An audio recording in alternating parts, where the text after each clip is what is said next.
Hey kids, what's up? I should probably move my mic a little closer to my face. This is sort of a low editing, low effort tutorial on how to actually get your Joy-Cons working as a singular controller on your PC. I'm going to discuss a few things in prep, primarily first. First things first, you will need a Bluetooth adapter. You can't use this over USB or anything. I would grab a cheapo $6 USB adapter for Bluetooth.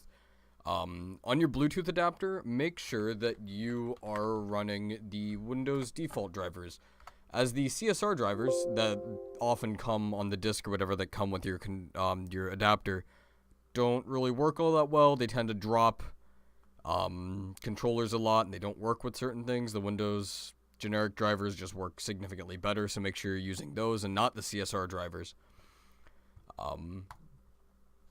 Next thing's next, you'd probably want to get a, USB extender to go with your USB Bluetooth thing. God, USB extension, I guess.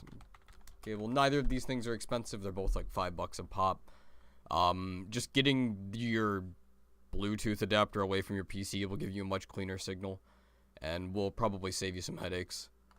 Alright, and then you're going to need to download these 3 programs after you've ordered those 2 things off Amazon or whatever. First things first, you're gonna need the Joycon Driver from GBA Temp. You can find this just by searching Joycon Driver GBA Temp. You're gonna need X Output. You can find this just by googling X Output, and you're gonna need VJoy, which you can find just by googling VJoy. So all of that's relatively simple. That's fine. I'm not gonna bother with the links because I trust you guys aren't fucking dumb. I sincerely hope you're not dumb. And I did this all for a video where I talk about these Joy-Con controllers that use knives. I want to play PC games with gyro control. Alright, so, first things first, after getting VJoy installed and the rest of them, go to configure VJoy. Yeah, that's fine. Go to device 1 and set the number of buttons to max. It doesn't really matter how high you set it, as long as it's more than the amount of buttons you have on your controller. 128 is just what I set it. Doesn't seem to cause any problems, so go with 128. That's fine. This one is the second controller because I'm not currently combining the 2 of them at the current moment in time, so just ignore that. That's not important. Alright, and then next, what you need to do is go to, after configuring that in VJoy, go to VJoy Monitor. Well, no, that's wrong. Now run X Output, run your Joycon driver from Reddit or wherever the fuck you found it. And then what you're going to want to do is set this up however you want it. Gyro controls, quick toggle, invert quick toggle, yada yada yada. I'm gonna turn off gyro controls because I don't care about them. Right now, I'm not going to use them to control the mouse, all this. You can set the defaults for these in the config file that came with it. It's really not hard to set. The combo code to set or to turn off or turn on gyro is dictated to you on this line whenever pressing a combo of buttons or a singular button while this is running. So it's not hard to set. You can set defaults here. I think I usually had these set to 645. So if I truly cared, I could do that. Doesn't really matter. So there's all this. You hit start. This puts both of your Joy-Cons on the same plane, ostensibly. Well, it crashed. Rad, this is going well. This entire ordeal is relatively prone to crashing. I think my right Joy-Con isn't actually paired, so that would make this difficult. Start, please.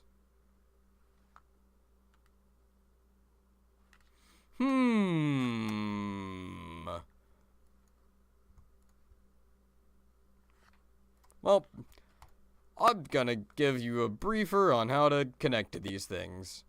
To connect to a Joy-Con, click Add This, press Bluetooth, press the tiny button on the side of the Joy-Con, which allows you to search for it.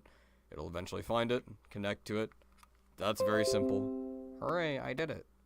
And then we're going to do that again. This is how you connect them to Bluetooth. This is not a particularly organized guide, and I'm sorry if you're looking for something a little bit more professional. I just promised that I would do this as an aside to the video I made about playing around with the Joy-Cons on PC on my main channel, which the link into will be in the description because I'm more concerned about promoting myself than the drivers here. Alright, okay, so they're connected. Congrats, cool. Things are good. Alright, reboot the Joy-Con driver. Start, make sure that's connected. Alright, cool. It's registered as controller 1. Alright, now here's how you configure them into an Xbox output. You go to this, you disable all of these with the top VJoy device. And then you configure it whenever this opens. It takes a little bit. Using X output.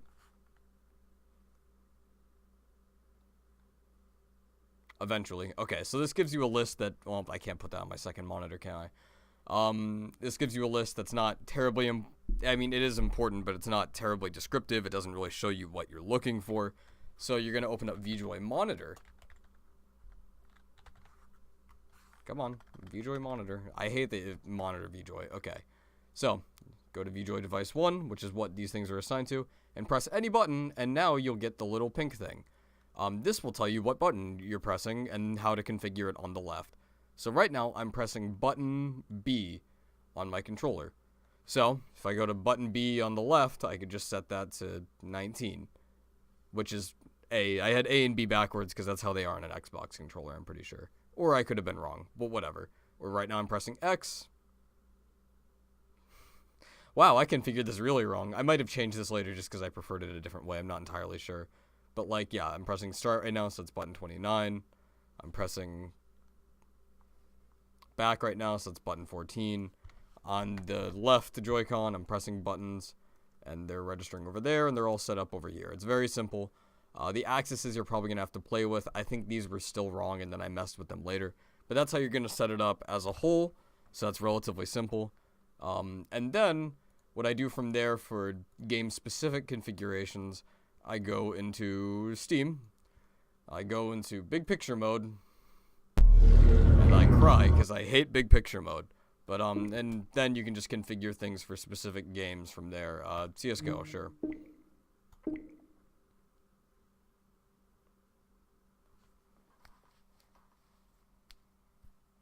This might take a bit.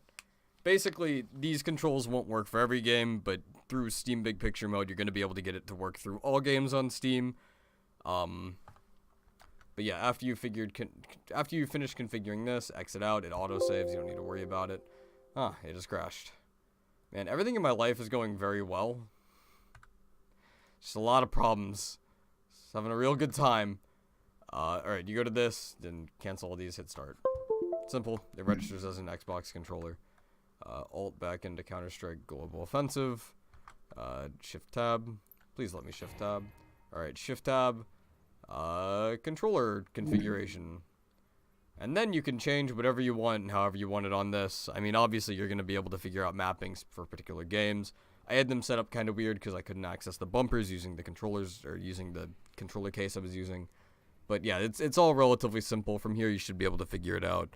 If you guys have any questions, feel free to leave them in the comments. I'll do my best to, you know, help you guys out from here. I can't promise too much, given that, I mean, I'll be around, but not super around. But, I mean, I'll help you guys out where I can. Or leave them on my primary video about the Joy-Con knife controller things. Because, I'll be honest, I don't care all that much, and I'll try to help you guys in any avenue, really. It's not that big of a deal. It's not that hard to provide support for this. I know it's a bit complex, so I hope this has helped you guys in some way. Have a nice night, guys. Sorry this was kind of a disorganized mess.